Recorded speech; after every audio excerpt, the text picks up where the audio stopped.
and welcome back to Cine-Mess Embracing Bad Cinema.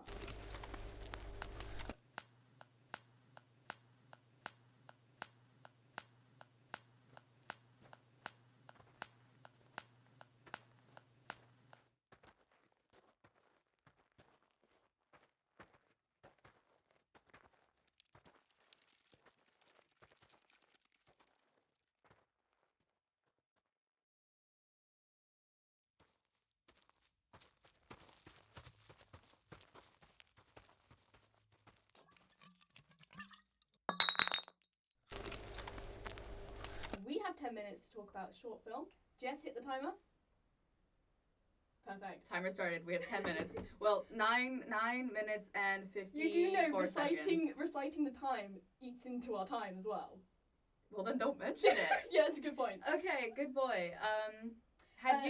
So I've seen this once. How many times have you seen it? Once.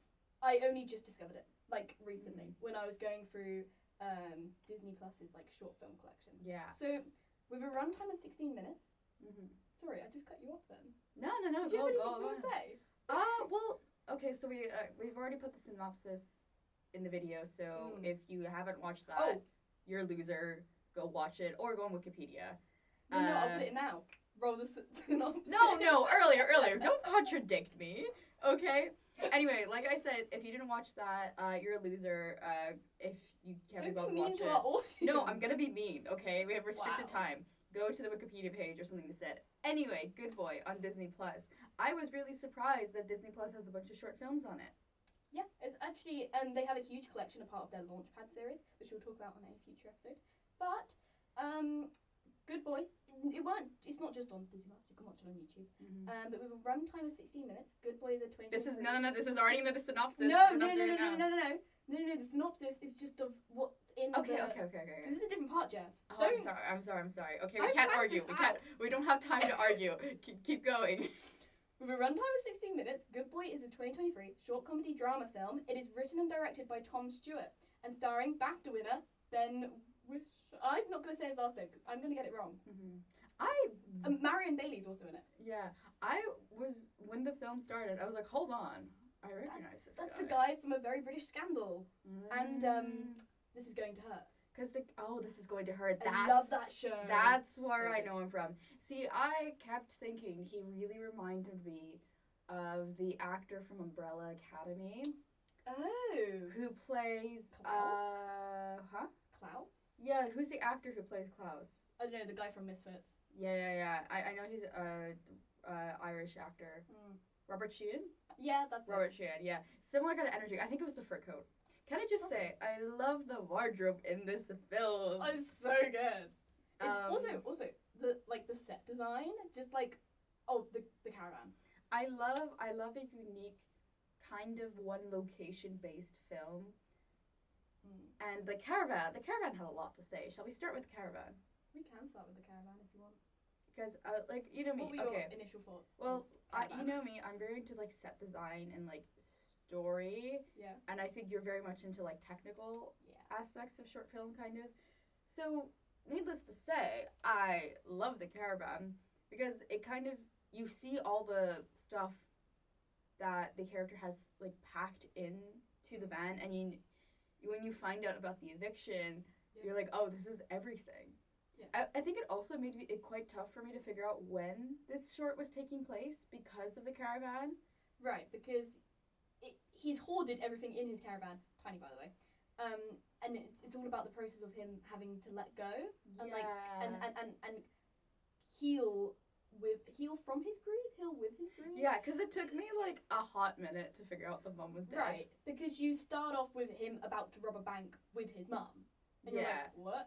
And then you see the doctor guy, who is the vicar from this country. Ooh. Yeah, by the way, this film has a stellar British cast. Yeah, because the thing is, I didn't know anything about it.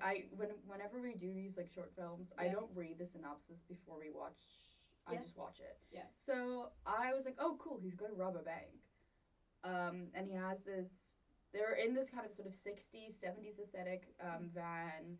He's got this old hunting rifle and everything, and his clothes are a bit shabby. So I was like, cool, it's a period piece. He's gonna go rob a bank. And nothing kind of dissuaded me from believing that at first. And I think it was once the nurse approaches him in a field, I was like, oh, these people aren't real. Yeah. They're not actually there. Yeah. And I loved it when they all ran into the caravan and they're like, oh look, and then they're all like crammed in there with all his belongings. Very very ghosts. Yeah. Yes, it was. Oh my gosh, like when they're all running up to the window to see Alison and Mike turn up. Yeah. I love that. I love ghosts.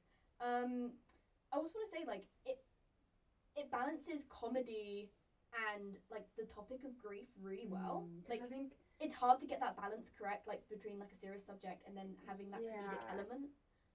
Because it doesn't tell you directly what happens, but you slowly start to realize as the film goes on. You put the pieces together. You're like, okay, his mom died from some illness, and you know he's been evicted from the house. He has all these sort of. You thought she died from some illness? I thought she died from an illness or something because of all the doctors. I don't.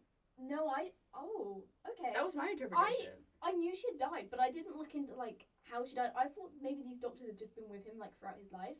Like I think maybe I read into this too much. I thought like maybe this one doctor was like his doctor of the kid or something, and then maybe he treated the mum, and then that was his psychiatrist or something like that. Yeah, I feel like that's also a good storyline because I wasn't quite sure because at first I feel like it's just prominent figures in his life. Yeah, and he can't let go of them because he can't let go.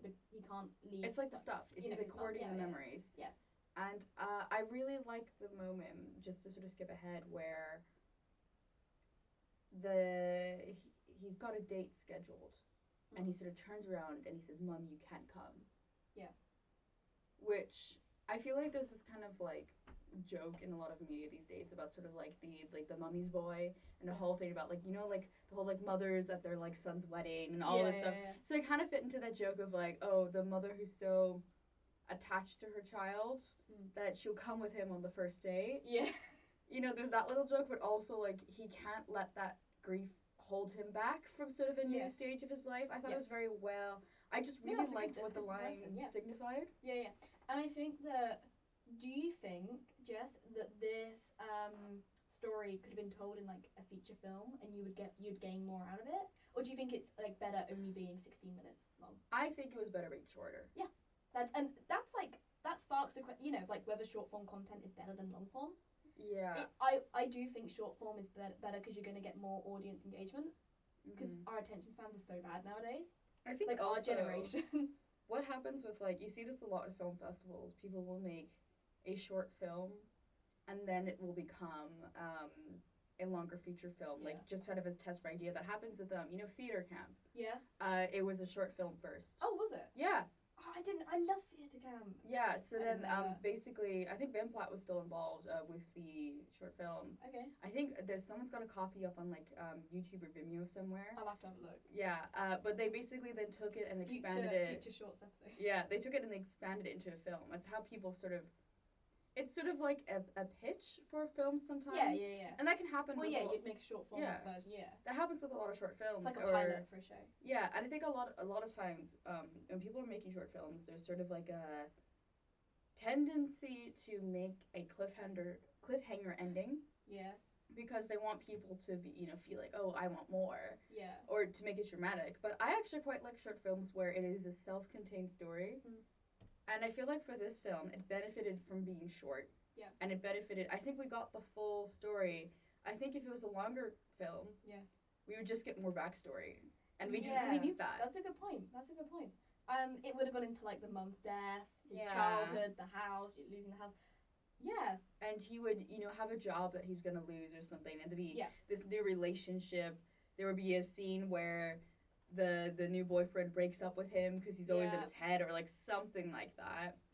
And I think we got the message from how short 16 minutes. There was a lot in those 16 minutes. They packed a lot in because I also like I prefer to watch a short film over a feature length film. Ooh, that's interesting. But out of this film, sometimes I watch a short film and go, I really want more.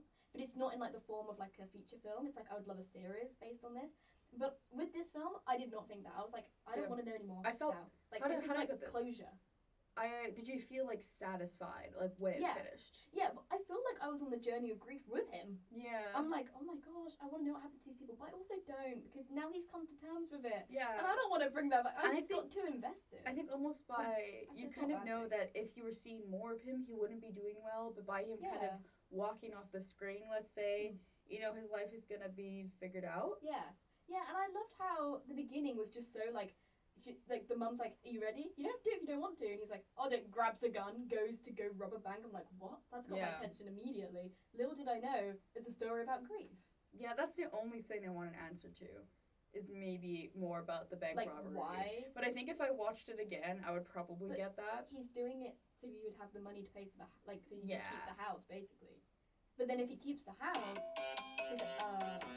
so that's our timer, which means we have to. It's a very fancy tune. Anyway, that's our timer, which means we have to stop talking about the film. Go watch it yourself if you want more. It's only 16 minutes. Yeah, longer than we had to talk about it. So, yeah. India, anything else to say that's not about the film? Because legally, not really, but legally, morally, we're not allowed to continue talking about it. I would say tune in next week for when we talk about The Last Repair Shop. Where we have only short form documentary. Short form documentary where we only have 10 minutes to talk about 40-minute film.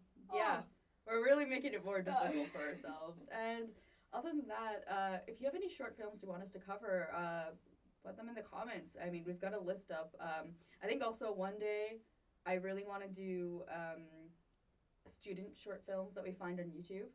So if you have any good ones on there, I think we should review my short film. Yeah. So I wouldn't be biased at all. I just really want to do that. So if you've made a short film that you made, send it to us. I promise you, we're not gonna rag on it. We just want to talk about like what's done well. I don't know. Yeah, because like the aim of the podcast is Cine-Mess embracing bad cinema, but no, I believe, Jess doesn't believe this, but I believe that no film is bad. But there's always something good to take from a film. And it's very hard to make a film. And I believe there's always something bad about a film, but that could be just production issues. That's a good point. You know? That's a discussion for another day. Yeah. Anyway, so I've been Jess. I've been India. And tune in next week for our next episode. Yeah. Goodbye. Bye. I didn't record! No, you didn't! No! I literally said, were you recording? For watching the latest episode of Cine-Mess. We hope you enjoyed it. And if you want to go and follow us on our socials, our Instagram is at Cine-Mess Podcast. Our TikTok is at Cine-Mess Podcast. Do we have any other social media? At the moment, no, we don't. Maybe we'll hop on Blue Sky or something. Maybe. And we'll have a website at some point. At some point. But anyway, if you don't follow us on any of those platforms, you're a loser. Go do it. Yeah. Follow us. Yeah. What are you doing? You've watched all the way to the end. You're still watching right now to this very second, and you haven't followed us at all anywhere else? That's boring. That's slightly threatening. I'm very sorry. I won't be threatening. Please be nice and follow us on our socials for updates on episodes and to send us recommendations of different films to cover. Yeah. We do lots of fun stuff. We do. And we cover a lot of different weird films. So yeah, and don't be scared to send in an odd weird film. Yeah, we will maybe please don't be scared. No, please don't. Well, maybe after this you might be scared. Okay, but also we have content on TikTok, for example, that is exclusive to TikTok. So check us out over there. We do some great things. We do a lot of there was a brief period where we did a lot of audio impressions. Oh, yes. Anyway, we'll leave it there because this is a very long outro now. Yeah. All right. Bye. Bye.